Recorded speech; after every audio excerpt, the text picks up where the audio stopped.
19 Juli 2026.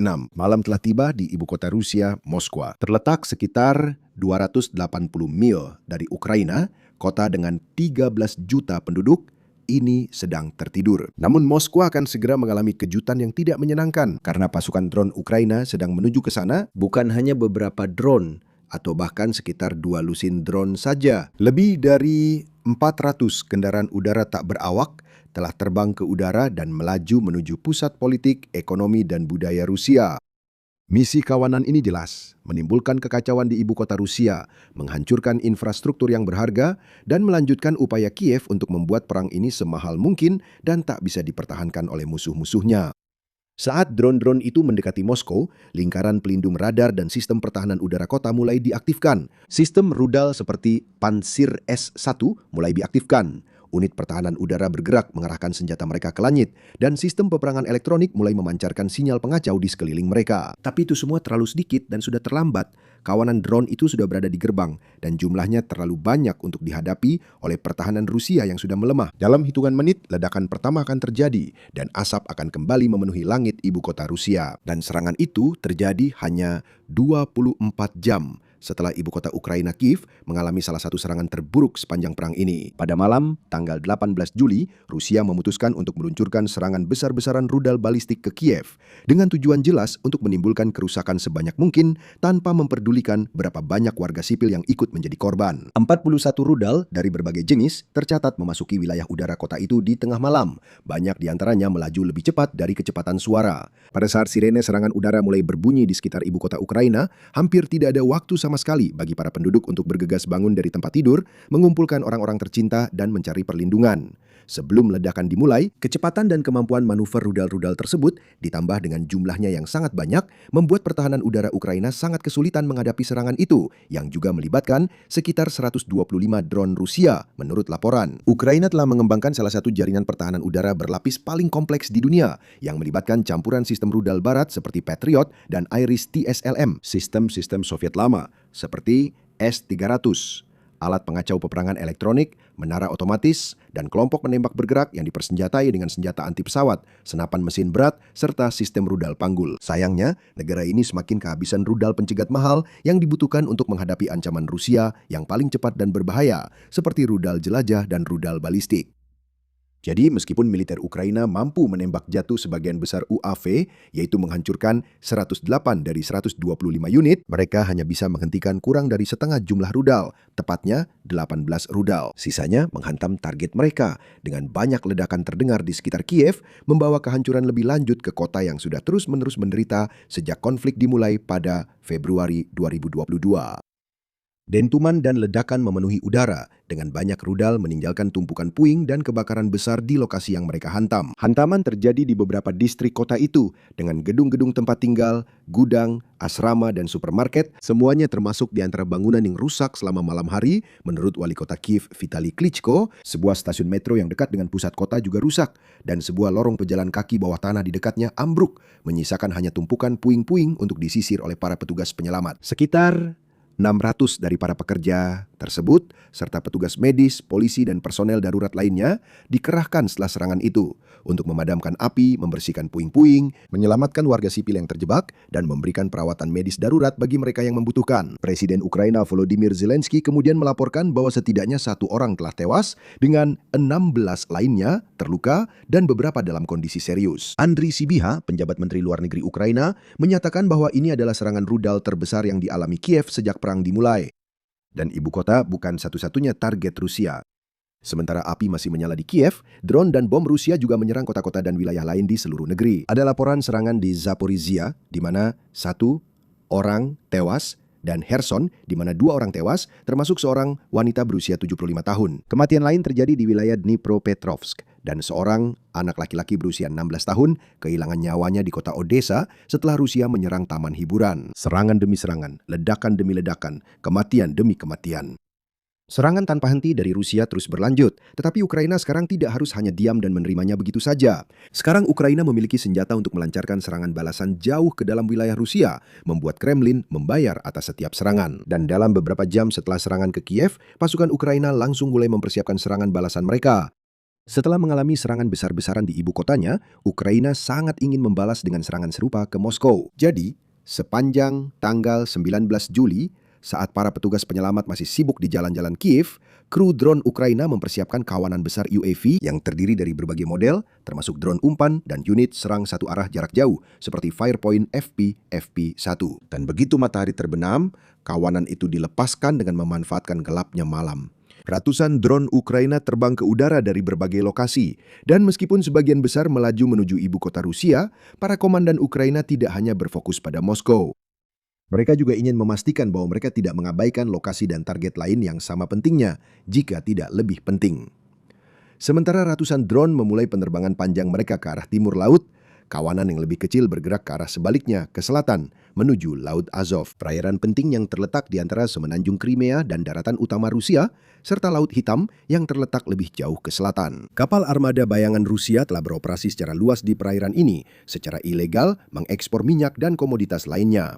Untuk membawa uang yang sangat dibutuhkan ke kas Kremlin, sembari juga mengirimkan pasokan penting ke semenanjung yang diduduki. Namun dalam beberapa minggu terakhir, Ukraina fokus mengganggu operasi armada tersebut, merusak bahkan menenggelamkan sejumlah kapal tanker, kapal kargo, dan kapal lainnya saat mereka mencoba melintasi lautan. Dan pada malam tanggal 19 Juli, lebih banyak kapal akan mengalami nasib yang sama. Beroperasi di bawah kepemimpinan Komandan Pasukan Sistem Tak Berawak, Robert Magyar Brovdi, pilot drone FPV Ukraina mengarahkan UAV kamikaze mereka ke target mereka, bergerak dengan kecepatan tinggi, dan dilengkapi dengan kamera termal untuk dengan mudah mengidentifikasi berbagai kapal yang tersebar di atas air. Drone-drone tersebut tidak mengalami kesulitan untuk mengunci kapal-kapal Rusia yang terlalu besar dan lambat untuk melakukan manuver penghindaran apapun. Selain itu, selain beberapa penjaga bersenjata yang tersebar di dek, kapal-kapal ini juga tidak memiliki cara yang benar-benar efektif untuk mempertahankan diri dari serangan drone.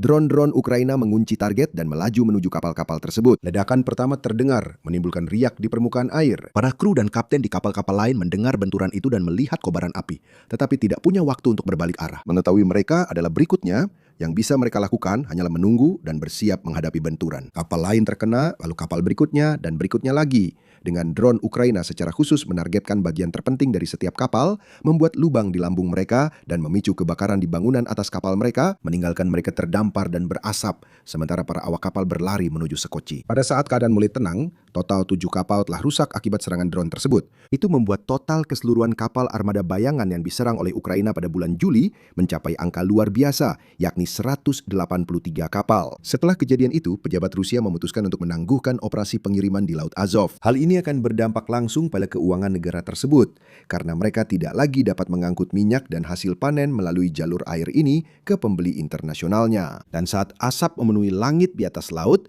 lebih banyak drone Ukraina bersiap untuk menghujani target penting lainnya di daratan. Jauh di pedalaman dan jauh dari kekacauan yang terjadi di Laut Azov, segerombolan drone Ukraina sedang menuju wilayah Kherson yang dikuasai Rusia.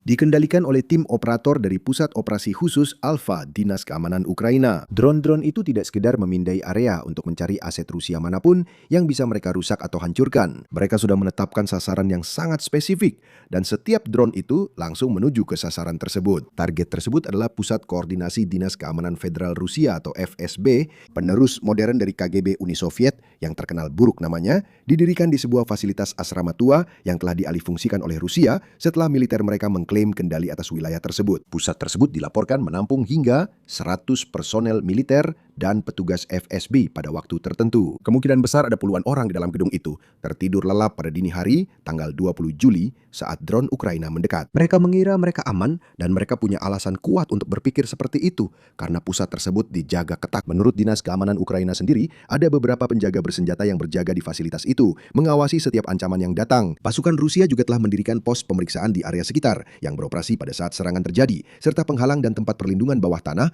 yang bisa digunakan para tentara dan perwira untuk berlindung jika ada kecurigaan akan serangan yang akan datang. Fakta bahwa Rusia mengerahkan begitu banyak sumber daya untuk mempertahankan lokasi ini menunjukkan betapa pentingnya tempat tersebut. Dalam banyak hal, FSB adalah otak di balik seluruh upaya perang Kremlin. Itulah sebabnya Moskwa melakukan segala cara untuk menjaga markas dan basis badan intelijennya tetap sangat aman dan rahasia. Dulu, Ukraina akan kesulitan menyerang lokasi seperti ini. Mereka memang tidak memiliki teknologi atau jumlah aset yang cukup untuk menembus pertahanan Rusia dan memberikan kerusakan serius pada fasilitas FSB. Namun waktu itu telah berlalu, dan Ukraina pada tahun 2026 jauh lebih kuat dibandingkan sebelumnya. Mereka kini memiliki drone yang lebih cepat, lebih pintar, lebih tangguh, dan juga dilengkapi dengan hulu ledak yang lebih besar, serta lebih menghancurkan. Dan 13 dari drone tersebut hampir menghantam pangkalan itu. Para pilot, mereka mengamati layar dari jarak aman puluhan mil jauhnya saat drone-drone itu semakin mendekati target mereka. Mereka terbang melintasi penghalang Rusia, melewati penjaga bersenjata mereka, dan mengamati situasi. Memperkirakan sekitar 70 kendaraan terparkir di sekitar wilayah fasilitas tersebut. Sebuah tanda jelas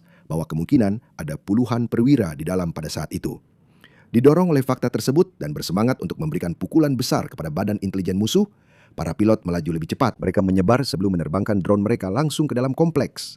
Satu demi satu drone menabrak sasarannya, menghancurkan dinding dan atap serta memicu kebakaran hebat yang berlangsung selama berjam-jam setelahnya. Serangan itu berlangsung cepat dan efisien, membuat Rusia hampir tidak punya waktu untuk bereaksi atau merespons. Dan dalam hitungan menit, sebagian besar pusat tersebut sudah hangus terbakar. Tidak ada yang tahu berapa banyak personel FSB yang tewas atau terluka sejak saat itu. Rusia tentu saja tidak akan merilis angka resmi dalam waktu dekat, tapi tidak diragukan lagi bahwa badan tersebut mengalami pukulan yang sangat-sangat serius malam itu. Namun bagian terbesar dari serangan drone Ukraina masih akan terjadi beberapa ratus mil ke utara, di kota yang seharusnya menjadi kota paling aman di Rusia. Sementara sebagian kecil dari kawanan drone yang lebih besar telah berbelok dan berhasil menghantam target mereka di Laut Azov dan Kherson yang diduduki, mayoritas dari armada UAV yang berjumlah 400 itu langsung menuju ibu kota Rusia saat mereka memasuki batas luar kota.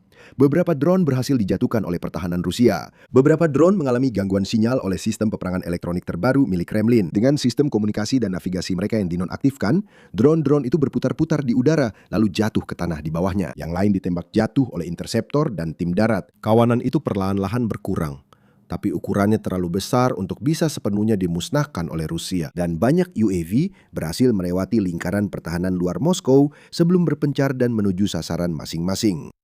Beberapa di antaranya melaju menuju pinggiran industri Moskow di Podolsk yang terletak hanya 25 mil di selatan Kremlin dan menghantam depot minyak utama. Jenis lokasi seperti ini telah menjadi target umum bagi drone milik Kiev karena pasukan Ukraina berupaya memberikan kerusakan besar pada infrastruktur energi Rusia yang merupakan pilar utama dalam ekonomi negara tersebut. Semakin banyak depot minyak, kilang, dan pipa yang dapat dirusak atau dihancurkan oleh Ukraina, semakin banyak uang yang akan hilang dari Rusia dan semakin sulit untuk melanjutkan perang. Dan depot Podolsk adalah yang terbaru dari serangkaian target yang berhasil diserang. Penduduk setempat terbangun dari tidur mereka oleh suara sirene dan ledakan. Banyak yang mengambil ponsel mereka dan bergegas ke jendela untuk merekam kekacauan yang terjadi.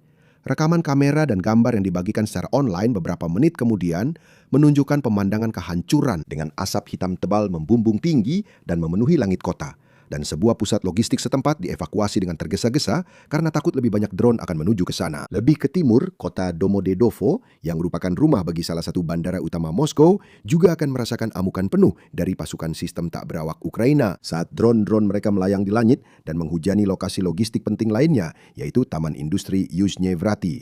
Di sana, drone-drone Ukraina memicu beberapa kebakaran dan ledakan, dengan salah satu target utama mereka adalah sebuah gudang milik raksasa retail Wildberries. Ini terjadi setelah beberapa serangan sebelumnya terhadap gudang-gudang Wildberries, dengan Presiden Zelensky menjelaskan bahwa fasilitas perusahaan tersebut digunakan oleh Rusia untuk memasok komponen yang dikenai sanksi untuk produksi drone dan peralatan navigasi. Tindakan ini pada dasarnya membuat pusat-pusat Wildberries menjadi target militer yang sah, dan Ukraina jelas berniat untuk terus mengganggu operasi perusahaan tersebut sampai perusahaan itu memutuskan untuk berhenti berperan aktif mendukung mesin perang Kremlin. Beberapa gudang dilaporkan hancur setelah serangan drone Ukraina, dengan Zelensky menyampaikan pandangannya tentang serangan tersebut di X, menulis, "Sanksi jarak jauh kami telah membuahkan hasil terhadap fasilitas logistik dan depot minyak. Terima kasih kepada para pejuang pasukan sistem tak berawak, dinas intelijen kami, pasukan rudal dan artileri, serta pasukan operasi khusus. Kami merespons dengan adil terhadap setiap serangan Rusia ke kota-kota dan wilayah kami. Perang ini harus diakhiri, dan itu hanya mungkin dilakukan dengan meningkatkan tekanan pada satu-satunya penyebab perang ini, yaitu Rusia." Bisa dibilang,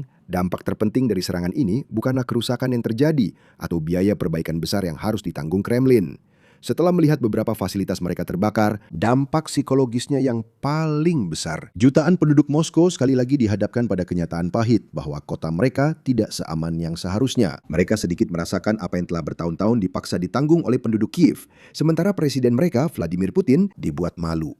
Setelah bertahun-tahun membanggakan pertahanan udara negaranya dan mengklaim bahwa Moskow adalah salah satu kota yang paling terlindungi di dunia. Sekali lagi, propaganda Putin terbukti salah ketika ratusan drone Ukraina dengan mudah melewati perlindungan ibu kota dan memasuki wilayah udaranya. Dan sekali lagi, Rusia merasakan api dan amarah perang sampai ke negerinya sendiri. Semakin banyak jenis serangan yang terjadi, semakin marah dan takut masyarakat Rusia. Dan semakin marah mereka, semakin besar kemungkinan mereka akan berbalik melawan Putin. Mereka akan melihat popularitasnya terus menurun seiring semakin banyak mantan pendukungnya yang menuntut dia turun dari kekuasaan. Sementara itu, Ukraina membuktikan pada malam 19 Juli bahwa mereka memiliki kekuatan dan sumber daya untuk menyerang Rusia di tempat-tempat yang paling penting. Drone-drone milik Kiev sekarang tidak lagi hanya digunakan untuk pertempuran di garis depan atau serangan presisi di wilayah yang diduduki. Mereka bisa menempuh jarak ratusan mil, melintasi perbatasan, dan masuk ke wilayah Rusia. Dan pertahanan musuh jelas tidak cukup untuk menghentikan mereka. Rakyat Ukraina telah dipaksa untuk tidur dengan satu mata terbuka selama bertahun-tahun, terus-menerus berada di bawah ancaman serangan udara yang bisa datang sewaktu-waktu. Orang-orang Rusia di kota-kota seperti Moskwa dan Sankt Petersburg sementara itu akan menjalani kehidupan mereka seperti biasa, mengetahui konflik sedang berlangsung, tetapi percaya bahwa itu terlalu jauh untuk berdampak pada mereka. Akhirnya, ilusi itu telah hancur. Sekarang untuk melihat analisis lain tentang taktik militer yang luar biasa dan presisi, klik video di layar Anda sekarang juga, dan sampai jumpa di medan perang berikutnya.